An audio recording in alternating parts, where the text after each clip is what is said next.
How do you do, ladies and gentlemen, and boys and girls and teachers? I'm Julius Sumner Miller, and physics is my business. And my program today I entitle Some Miscellaneous and Wondrous Adventures in the Subject of Heat. Now, before I leave it, here is an interesting inquiry for you to pursue. I mentioned on an earlier occasion the behavior of this little radiometer, known as a Crookes radiometer.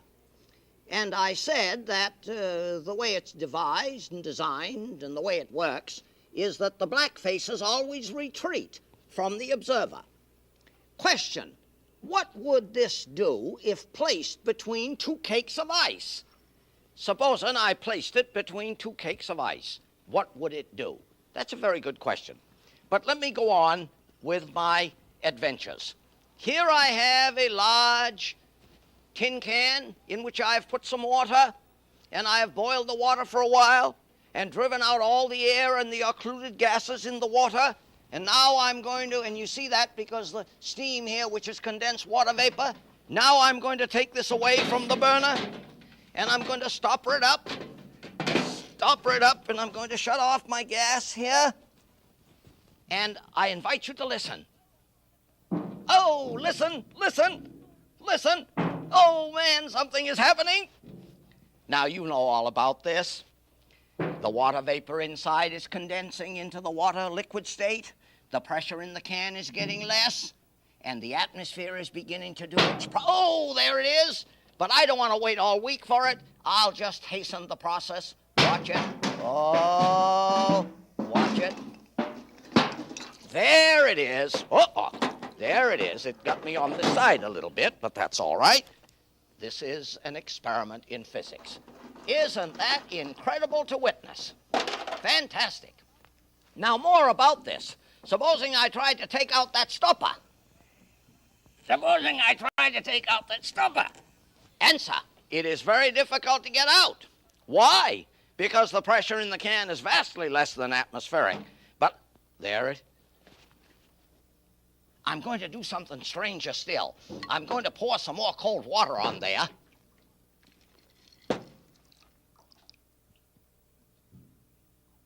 No, I was hoping to hear the water in there boil again, reducing the pressure.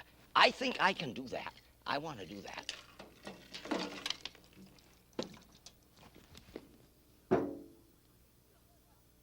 Yeah, I hear the water boiling. Yeah.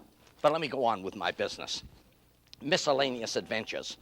Here I have a cake of dry ice. Now, you know what dry ice is. Solid carbon dioxide. Solid CO2, a gas made solid. Has very strange properties. It sublimes. That is, it disappears without ever going into the liquid state, like camphor. Here I have a silver coin, a silver dollar. I'm going to lodge it in here and watch. I am melting some of the... Watch it. Oh, a little troublesome. There we are. Come on. I'm having a little trouble with it. I want to warm this coin up. Notice conduction, the heat of my hand going into the coin. I'll try it once more.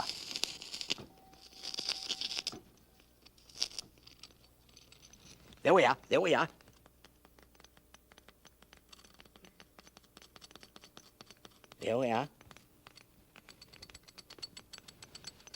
Listen.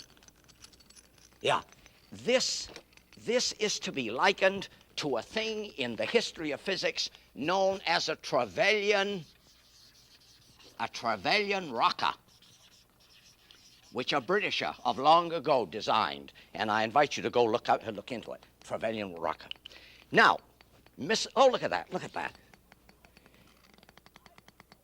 I want to know why it's doing that. Look at that. And I'm going to tell you why it's doing it, because you know I'm kind-hearted. It makes contact on one side with the dry ice. The other side is left free.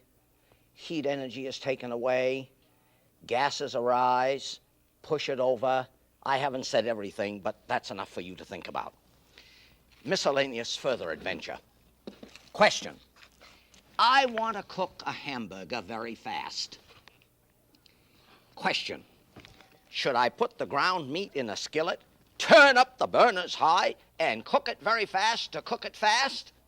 No. Answer no. Why? Here I have cooked a hamburger very fast, and it is all brown and black and scorched on the outside, but it is not cooked inside. Why? It is not cooked inside because carbon is a good insulator, and the meat didn't get cooked inside. So here is a hamburger that I have cooked very gently and slowly, and it is cooked entirely through and through. So, paradox.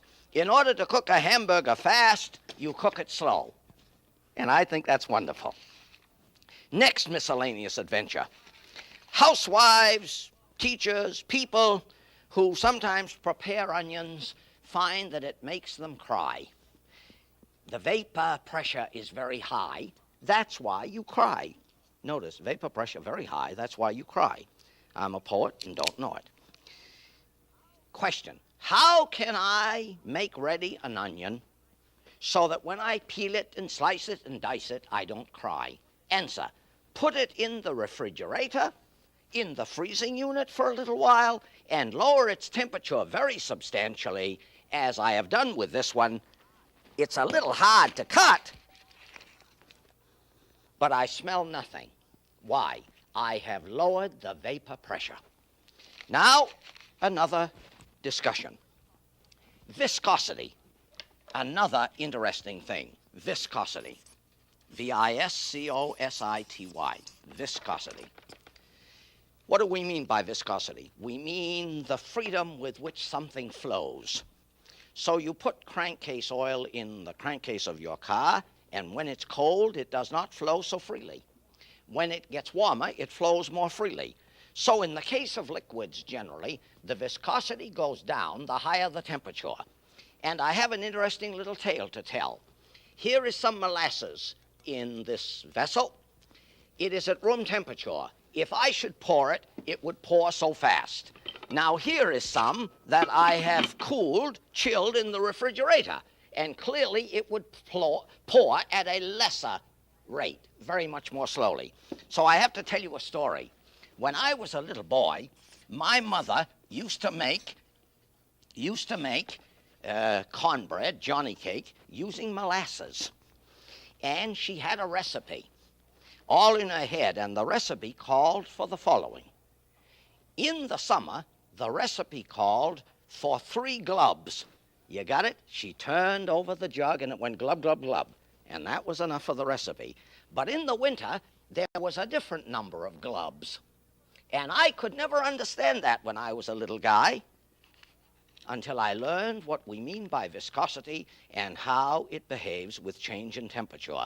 Question, did my mother have more glubs in the winter or less glubs in the recipe for her Johnny cake? I think that's a wonderful, good question. Next demonstration, strange one. Wonderful, miscellaneous adventures. Here I have a beaker, and here a hollow sphere in which I have some lead shot. So, this experiment has to be virtual, and it is a wonderful thing to witness. Watch me. We will imagine that I have some water in this beaker. Now this sphere is so designed that if I put it in warm water, it sinks, and if I put it in cold water, it floats. That is warm water at room temperature, say, and cold water, that is ice water as you would drink water and ice. Now, here is a wonderful thing to do. Supposing I put this in a vessel of warm water and it sinks to the bottom, just as we have it here. Now what could I do? I could add some ice. Add ice. You see, this experiment, ladies and gentlemen, is a virtual one, and you will imagine it. I add ice, and lo and behold, like a mystic business, up comes the sphere, because as the water cools, it gets more dense. On the other hand, supposing I put it in a vessel of ice and water of such composition and temperature that it just floated. Here it is just floating. Here it is just floating. Now, if I left it here in the studio, as time goes, would not the temperature of the water rise? Would not the water get less dense? And what would this do? Creep down ever so slowly. A very mystic adventure regarding the floating and sinking of a hollow sphere. So you see, people, how I entitle things. The mystic adventure, because it is something to think about, which is not generally in the books. Next demonstration. Wonderful thing. I spoke about the viscosity of liquids. The viscosity of liquids goes down with higher temperature. That is, the oil in your crankcase flows more freely the hotter the system. But how about the viscosity of gases? The viscosity of gases. The viscosity of gases. It is a remarkable thing that the viscosity of gases increases with rise in temperature. And I have a demonstration which we will imagine. Here is a T-tube, unsymmetric. This arm is short and this one is long, and it's connected to a burner. And here's what I would do. There is the tube with unequal arms, and I put gas in here, and I light the ends of the tube which are turned upwards. I light the ends of the tube. The first thing we witness is this. This flame here would not be as high as this flame there. That's the first thing to observe, and that's very important. Why would we see that? Well, answer. The drop in this line is much greater than the drop in this line, so this is getting less gas than that. Now remember what I want to do. I want to show that the viscosity increases with temperature. So, with these two flames, this one low, that one high, I now play another flame on this pipe. This is a tube. I used to say a hollow tube, but it's a tube. You know, a tube's got a hole inside. Question. When I heat this, what happens? This flame goes out. And that's a remarkable thing, because obviously when we heat the tube, the bore gets bigger, so more gas should come here. But more gas does not come here. It flows more sluggishly with the higher temperature. So it is a most uncommon thing to discover that although the viscosity of liquids goes down with rise in temperature, the viscosity of gases goes up. And now, once more, with my oscillating coin, there it is, there it is. And I think that's wonderful to see. I urge you, whenever you handle dry ice, CO2, be very careful. 95 degrees below 0 centigrade, enough to severely freeze you. And I thank you for listening.